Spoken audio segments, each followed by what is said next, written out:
Here is your forecast for DeKalb and surrounding communities.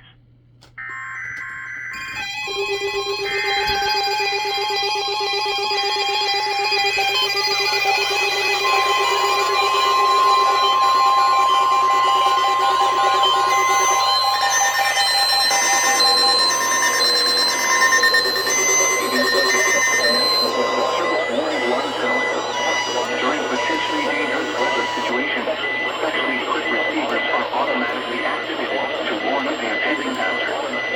Tests of these receivers are normally conducted by the National Weather Service every Wednesday between 11 a.m. and noon.